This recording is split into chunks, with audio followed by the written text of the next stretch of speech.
Olá, amigos e amigas da Casa do Caminho. Aqui nos encontramos mais uma vez para as reflexões da palestra de quinta-feira. O tema de hoje, ele vem do Livro dos Espíritos, da questão 481 a 483, e traz um assunto que pode parecer fora de tema para nós, mas que vamos tentar trazer a realidade dos dias de hoje para entendermos o quanto ele vale como reflexão. É do capítulo 9 do Livro dos Espíritos e vai da questão 481 a 483, convulsionários. Mas antes que iniciemos juntos as nossas reflexões, vamos fazer uma pequena introdução, trazendo para nós essa imagem de Jesus, esse norte verdadeiro para o nosso íntimo moral, onde essa bússola moral nos aponta.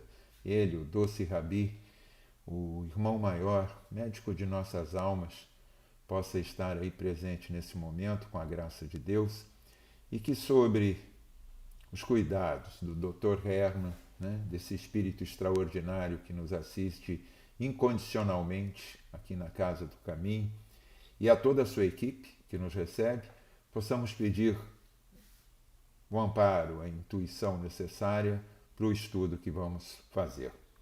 Lembrando que a Casa do Caminho, como uma casa de caridade, de amparo, de recepção, de solidariedade, de ajuda a todos aqueles que trazem a miséria física e a miséria espiritual, as dores físicas e as dores do psiquismo, as dores da alma, ela também tem compromisso com todos aqueles que batem à sua porta e buscam e clamam por um pedaço de pão verdadeiramente, como na oração do Pai Nosso, onde pedimos incondicionalmente o pão nosso de cada dia. Lembrando assim, a casa que trata do plano espiritual incondicionalmente com todos nós, vive e tramita num plano físico como nós, atendendo corpos enfermiços também. Então ela precisa de ajuda, de amparo. Toda ajuda financeira para sua manutenção, pois que é uma casa edificada, tem consumos, tem necessidades de energia, de água e de afazeres, de contribuições, de taxas, de tributos, não tem isenções. Então ela precisa da nossa ajuda, da nossa contribuição. E sobremaneira, nesse momento em que estamos chegando aí a uma estação fria, precisamos da contribuição, da sensibilidade de cada um de vocês para que possam haver as contribuições generosas, solidárias, amorosas de cada um desses colaboradores, amigos, contribuidores da Casa do Caminho para a aquisição de cobertores, aquisição de alimentos para cestas básicas, pois tudo isso nesse momento se faz muito necessário. São muitas famílias agregadas, dependendo às vezes unicamente daquilo que a Casa do Caminho possa lhes prover, tanto como cobertores, como agasalhos, poucas roupas, ao mesmo tempo alimentos, cestas que possam prover, mesmo que ainda de modo singelo, simples, sem muitas escolhas, uma cesta básica, pelo menos trazendo dignidade a esses espíritos que estão momentaneamente submetidos a uma condição de necessidade, de pobreza, possamos nossos corações nesse momento, já que vamos entrar num estudo que nos traz orientação para o espírito, tenhamos como espíritos a orientação daquela que Jesus nos trouxe. Ama teu próximo como a ti mesmo. Quem de nós, numa condição de necessidade material, não gostaria de uma mão estendida, de um amparo incondicional e que não impusesse condições para recebê-lo? Fosse singelo, humilde e dado de coração. Assim podemos exercer esta ação que está no nosso íntimo. Somos amorosos, claro, somos solidários, claro, vamos botar em ação. A Casa do Caminho nos traz essa oportunização de fazermos essas ações para que possamos participar de um universo muito mais amplo do que somente o nosso. Bom, vamos ao estudo então, já fizemos a nossa preleção, a nossa oração. Nós vamos tratar de convulsionários. É uma questão que fica parecendo um pouco perdida aqui na intervenção dos espíritos no mundo corporal, que é o nome é o título desse capítulo, e ela fica parecendo um pouco perdida aqui, ela está logo depois de Possessos, né? E é muito interessante até falarmos. Esse capítulo, Possessos, dando essa sequência para Convulsionários, traz uma sequência lógica, pode não nos parecer. Vamos tentar explicar. E vamos lembrar que o que é colocado no capítulo Possessos, ele é revisto por Kardec numa titulagem de humildade extraordinária na Revista Espírita de dezembro de 1863, se eu não estou enganado. E depois é revisada, 11 anos depois, na conclusão da Gênese. Lá, eu peguei aqui, lá em Os Fluidos, né, na Gênese, que é o capítulo 14 da Gênese, e que trata dos milagres, como diria, deixa eu pegar aqui certinho.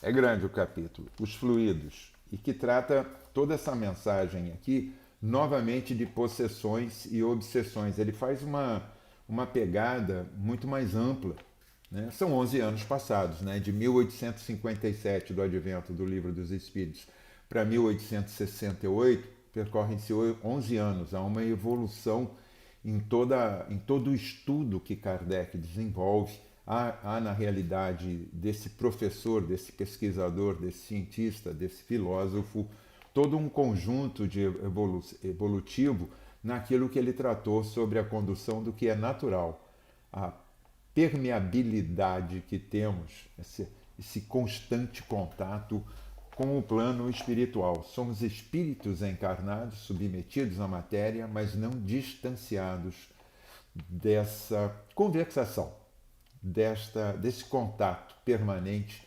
Na verdade, colocados no mesmo plano fluídico, estamos aqui vivenciando uma partição de um espaço visível e não visível. Então, o contato é permanente. Claro, eu não estou falando do contato pelos meios dos nossos meios sensitivos, da nossa visão, da nossa audição, da fala, da percepção, mas estou falando de como somos influenciados através da mente. Não poderíamos começar, então, esse capítulo sem voltarmos, a nosso ver, a uma questão que está inclusa nesse capítulo do Livro dos Espíritos, capítulo 9, que é a questão 459. Ela diz mais ou menos assim, né, que é o item das influências ocultas dos espíritos em nossos pensamentos, né? O subitem, nesse capítulo, fala dessa influência oculta, né? Ela está ali existindo em nossos pensamentos, a gente não está dando ideia do que está acontecendo, mas muitas das ideias que temos são originárias desse plano, em todos os gêneros, tá? Não estamos falando só no que nós chamamos de obsessores ou daquilo que... Não, todos os prodígios também, todas as boas ideias, todos os bons...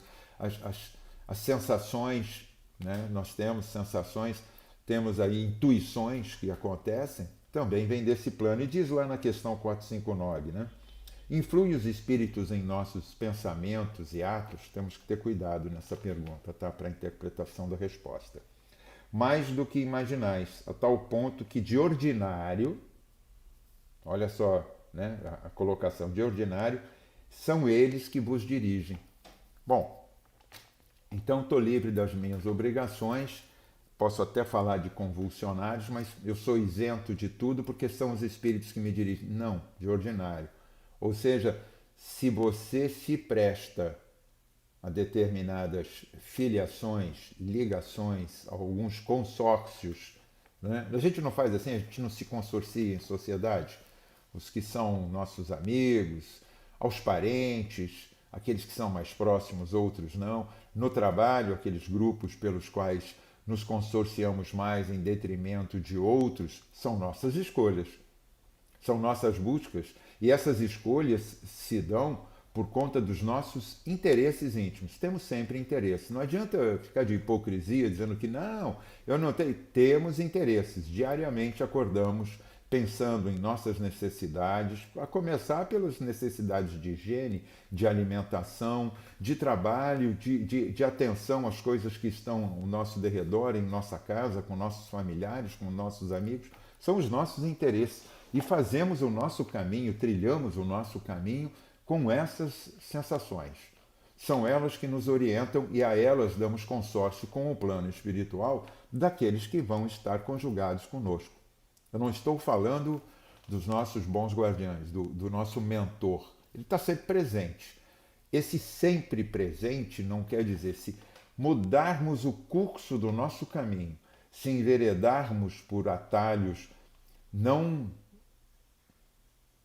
contrários à lei da caridade, do amor e de justiça, para deixar assim num plano bem claro, é claro que esses mentores não vão estar consorciados conosco. Vão estar em oração para que possamos, fruto do nosso livre-arbítrio, retomar o caminho justo e reto.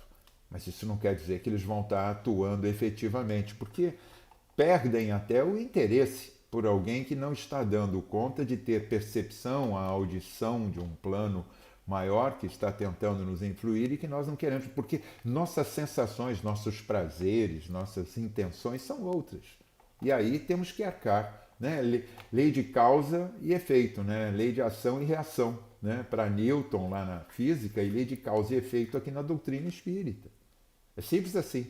Então, retomando, questão 481. Desempenham os espíritos algum papel nos fenômenos que se dão com os indivíduos chamados convulsionários? E aí a gente tem que ter uma pegada. Kardec, à época, ele, quando começou a desenvolver o Livro dos Espíritos, a primeira obra do Pentateuco, do conjunto de 5 obras que dão base, pilar à doutrina espírita, ele era provocado, ele estava num meio social, né? Ele era provocado, ele estava sofrendo muitos estímulos externos, né?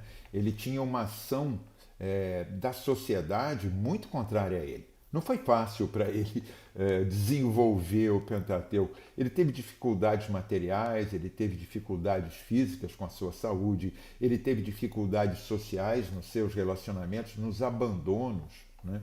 Somos abandonados quando mudamos por uma atitude mais reta, mais coerente, mais fluida, algo que nos distancie de valores que antes considerávamos tão importantes e que agora, a fruto do entendimento dessa doutrina que a tudo nos esclarece e a todos que queiram, né, nós nos afastamos. Né? É como Chico diz, a gente não muda o passado, mas toma uma decisão hoje de mudar o nosso futuro, que é o segundo, o minuto subsequente. Então existem afastamentos sociais. Kardec viveu isso e, ao mesmo tempo que ele viveu esse afastamento, ele ficou submetido a um conjunto de uma sociedade em Paris e no todo do seu conjunto com quem ele se relacionava, tanto na França como fora dela, nessa Europa, ele era condicionado a certas provocações. Então, para que entendamos convulsionários, existia um fato que houve uma provocação, que foi chamado um fenômeno extraordinário, que foi do diácono François Paris, né, que era um diácono do século XVIII, que, embora viesse de uma família importante politicamente, tivesse condições materiais excepcionais, ele resolveu se dedicar à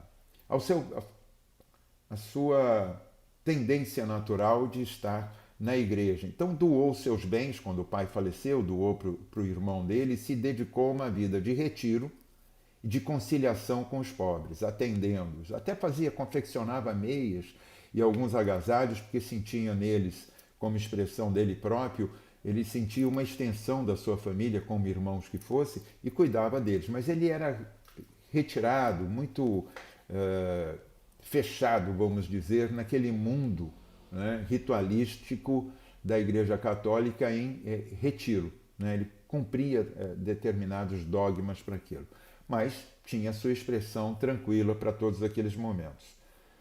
O que faz? Nesse século XVIII, ao morrer, foi enterrado, ele morreu jovem, 37 anos de idade, 1727. E ele é enterrado lá num cemitério no subúrbio de Paris, e aqueles pobres a quem ele atendia começaram a visitar o túmulo dele, e junto com outras pessoas da sociedade com as quais ele havia se relacionado à época, foram dando andamento. E aí começou a ocorrer o que eles chamavam milagres. E isso começou a promover uma convulsão, uma certa histeria até num conjunto de pessoas que ali estavam, e começou a se promover todo tipo de narrativa sobre milagres, sobre capacidade de suportar a dor sem sentir dor quando se infligia algum tipo de sofrimento ao corpo, batidas, cortes e outras coisas. Enfim, foi se criando um universo que criou esse termo, convulsionários. A coisa à época ficou tão, se alastrou de tal maneira como um super fenômeno. Tem que entender o que era uma Paris de 1727, né? Eu não sei se nós já havíamos estado em alguma dessas encarnações lá, não sei que somos espíritos multimilenares em nossas encarnações. Não sei precisar se estávamos nesse período. Com certeza alguns de nós podido estar nesse século XVIII, né? Então, o que nós estamos tratando aqui é que Kardec foi orientado por provocações e, claro, à época, submetido seus estudos à doutrina dos espíritos, a essa comunicabilidade, ele submeteu, vem cá, esse fenômeno que estão aqui me provocando e que trata desse caso do diácono François Paris, ele pergunta assim, como era esse efeito? O que era isso? Era uma ação dos espíritos? Era uma convulsão apenas nervosa, como era tratado? Né? O que era? Né? E aí vem uma resposta. Né? Desempenham os espíritos algum papel nos fenômenos que se dão com os indivíduos chamados convulsionários, que é a questão 481.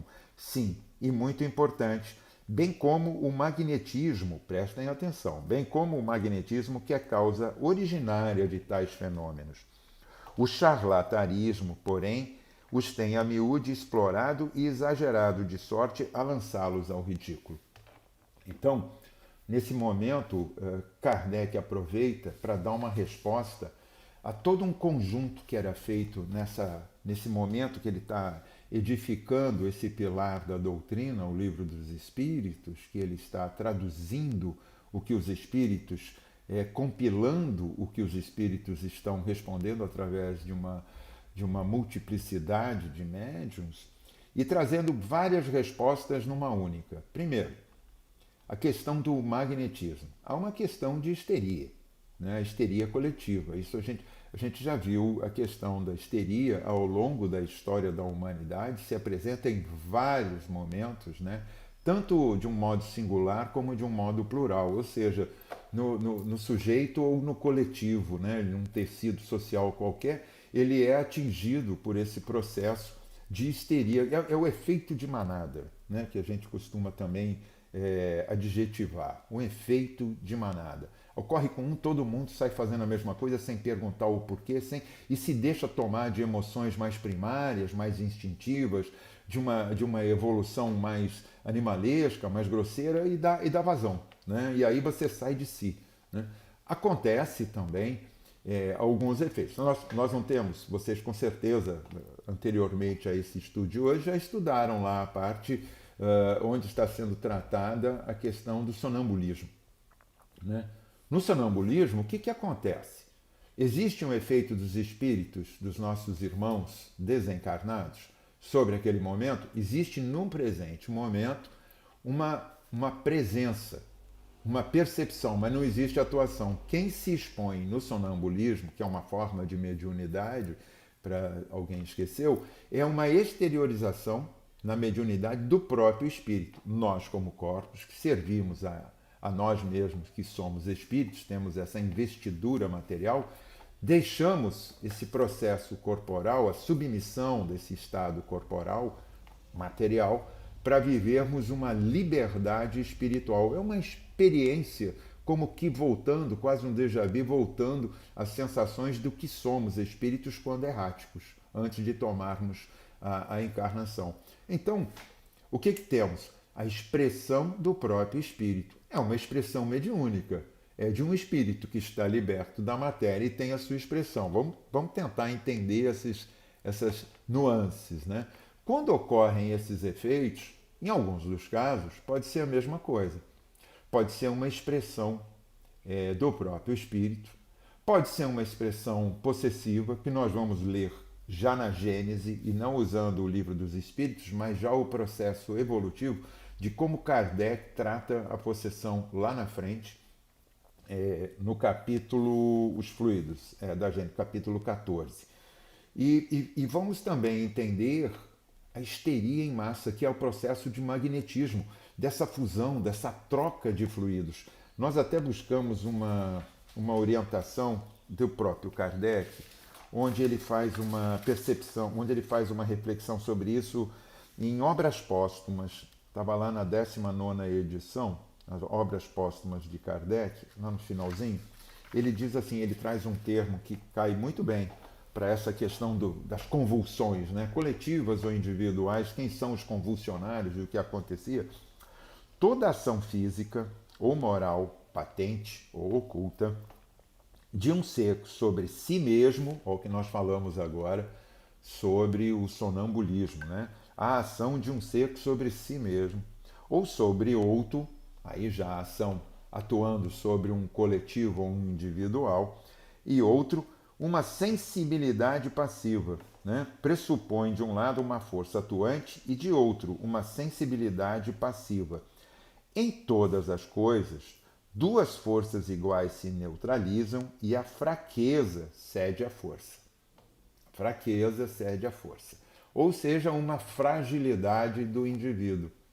Quando muito motivado, quando muito provocado, quando muito instigado, quando muito exageradamente atacado por uma ideia ou por algum conjunto de ações, ou submetido a um conjunto de ações, é como se fosse o efeito de uma droga.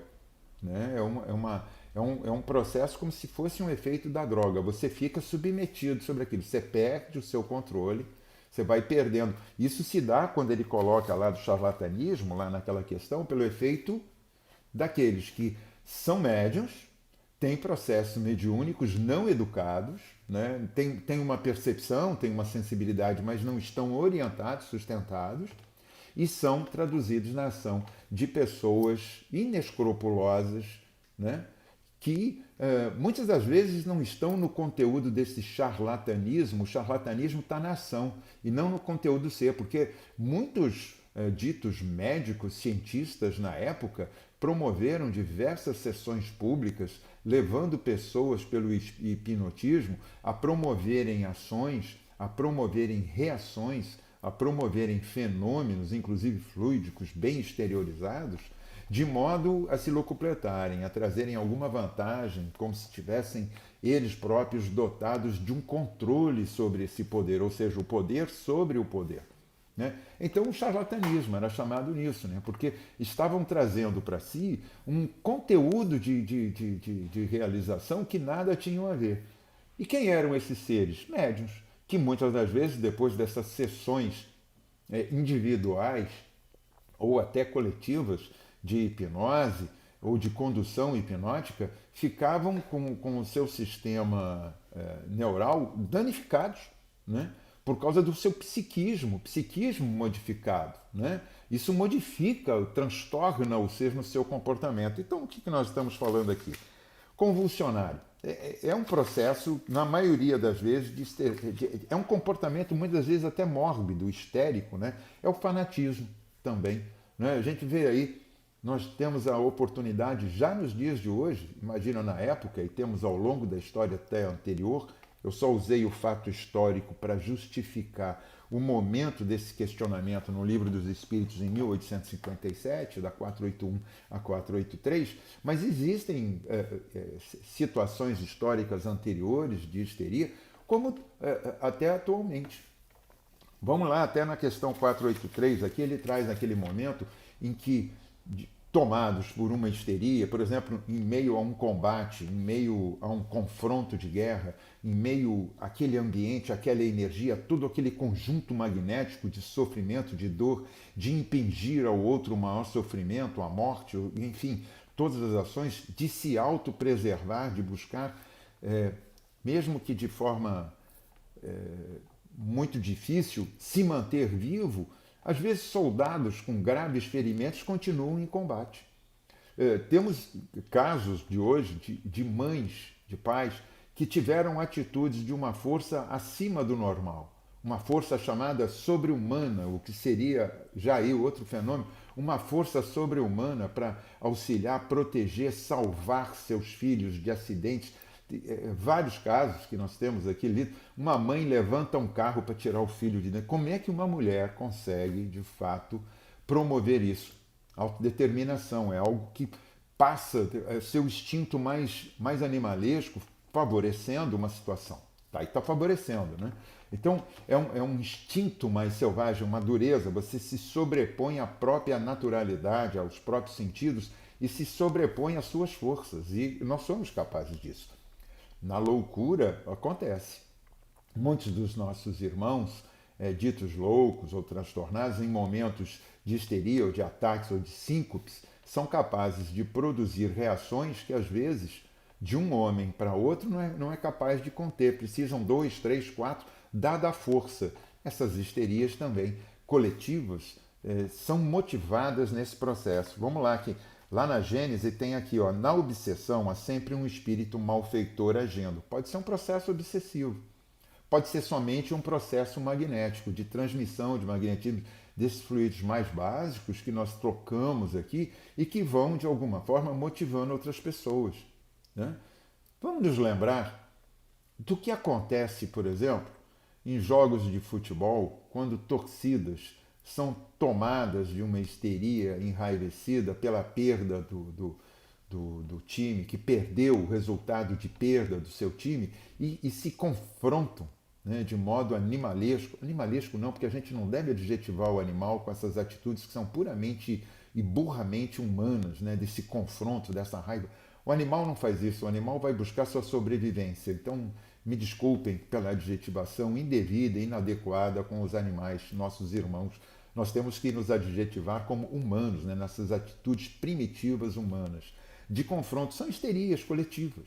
Né? São histerias onde um conjunto magnético atua sobre cada um daqueles indivíduos, cada um daqueles espíritos, atuando de forma grosseira, violenta, abusiva, né? E que, claro, existe o consórcio de um conjunto de espíritos que não vão perder uma oportunidade dessa. Imagina esses nossos irmãos menos iluminados, que ainda se locupletam com as sensações de destruição, de dor, de sofrimento, se eles não vão estar presentes ali. Se eles se fazem presentes na guerra, vão se apresentar nesses conflitos coletivos de forma geral. Não vão perder uma oportunidade dessa, da mesma forma que os bons espíritos não perdem, em momento algum, a oportunidade de nos intuir as boas ações. Esses vão intuir as más ações e vão capitalizá-las, porque até se nutrem desses fluidos que são originários dessas ações. Assim são, voltando nas obsessões, há sempre um espírito malfeitor. É a questão 48 lá nos fluidos na Gênese. Na possessão, pode tratar-se de um espírito bom que queira falar e que, por causar maior impressão nos ouvintes, toma do corpo do encarnado que voluntariamente lhe empresta como emprestaria seu fato a outro encarnado. Então, existem ações possíveis e não possíveis. Ainda na questão 49 aqui da Gênese, consorciando essa obra que faz parte do Pentateuco, é a última, junto com a primeira, que é o Livro dos Espíritos, nesse espaço de tempo de 11 anos, dizendo e tratando sobre toda a evolução que Kardec estudou, traz a questão 49. São as mais das vezes individuais a obsessão e a possessão, que está ali nesse conjunto convulsionário, né? Mas não raros são epidêmicas. Olha lá, tratando do coletivo dessas ações todas, né? Quando sobre uma localidade se lança a revoada de maus espíritos, é como se uma tropa de inimigos a invadisse. Pode, então, ser muito considerável o número dos indivíduos atacados. E aí ele dá uma observação aqui na Gênese. Na Revista Espírita de dezembro de 1862 e ainda na de abril e maio de 63, ele fala sobre um evento que ocorre em Morzine-la-Savoie, é uma aldeia na França, e que ele usa como exemplo como uma convulsão coletiva que ocorreu lá, dando esse aspecto dessa convulsão. Vamos lá, quantas vezes já não percebemos fatos dados como fenômenos até pela nossa co-irmã Igreja Católica, né? Essa denominação cristã também, da onde na maioria de nós nos originamos e que em origens passadas das nossas encarnações vivenciamos tanto. Vamos lá, no Ocidente, a Igreja Católica foi dominante por séculos e séculos. Todos nós tivemos as mais variadas experiências, inclusive de adesão ou não adesão, de contrariedade ou de subversão, de adesão, enfim, todos os processos. Não critiquem aquilo tudo pelo qual já podemos ter passado como experiências positivas e que nos trazem hoje como grande acervo para a presente encarnação. A denominação doutrinária cristã e espírita nos traz essa percepção de que somos espíritos multimilenares vivendo uma multiplicidade de encarnações e de estados erráticos. Então passamos pela igreja. Está aqui. Quando ele está fazendo essa observação, ele está trazendo exatamente essa sensação que é tão importante para nós de que somos permitidos. Quantos eventos e efeitos não ocorreram dentro da Igreja Católica?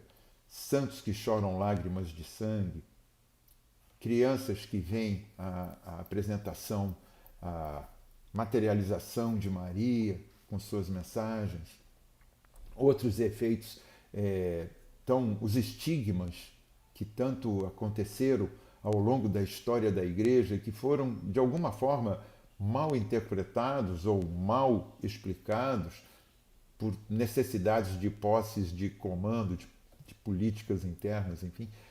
Todas as denominações cristãs e não cristãs, mas que buscam a melhora do homem, são extraordinárias. Aqui uma aspas minha. Mas o problema são os homens que estão contidos nela, né? Assim como nós, né? Temos que tomar muito cuidado com as nossas responsabilidades. Eu espero ter provocado em vocês algo sobre esse tema dos convulsionários, para que a gente fique atento no que acontece ao nosso derredor quando vemos determinados grupos agindo, sejam jovens ou não, sejam dentro de um templo cristão ou não, sejam dentro de um grupo social, enfim, que a gente percebe. Isso é uma convulsão, primeiramente, histérica e magnética que acontece com um conjunto e depois que ali existe o consórcio dos espíritos, como sempre, na questão 459. São os espíritos que te influenciam os pensamentos e atos, mais do que das vezes, ordinários são eles que vos conduzem quando damos nossas associações. Só vamos ter obsessores ou bons espíritos em nosso caminho de acordo com os nossos pensamentos. Pensamento comanda, pensamento é tudo. Me diz o que você pensa e eu digo para onde você está caminhando, com quem você está andando. Não me dizer com quem você anda, me diz o que você pensa e eu digo com quem. Eu digo não, eu estou usando um termo plural, coletivo nosso, que eu não tenho saber nenhum para dizer isso, mas é o que pode se interpretar do que nós estamos, com quem, vou reformular. O que nós pensamos determina com quem andamos e para onde vamos. Assim é. A questão convulsionária é um desses itens que nós estamos estudando hoje, numa amplitude de posse do que somos, espíritos em posse de corpos e como atuamos nesse mundo. Somos agentes modificadores de nós e de todo o conjunto que participamos. Cabe a nossa responsabilidade saber o que fazemos com este saber, com esse acervo, com essa situação. Agradecidos pela oportunidade da exposição, dessa reflexão em conjunto com vocês. Espero ter contribuído de forma, mesmo que pequena, com cada uma dessas provocações para que vocês que nos alcançam agora em gravação e no futuro possam ir buscar o estudo para esclarecimento e para a liberdade de suas ações. O Espiritismo não é um fim em si mesmo, ele é um meio pelo qual nos condiciona a liberdade de pensamento, de expressão e da ação positiva, solidária, de crescimento, nos tornando espíritos melhores e auxiliando os demais que estão ao nosso derredor também a se melhorarem. Que a graça de Deus esteja presente em nossos corações hoje e sempre. E que esse modelo e guia da humanidade, esse norte absoluto da nossa moralidade, Jesus, possa estar presente. Agradecemos a oportunidade nos dada pela Casa do Caminho, sobretudo pelas orientações de Dr. Hermann e sua equipe na condução das tarefas a que nos propomos realizar. Que assim seja, graças a Deus. Uma boa semana para todos.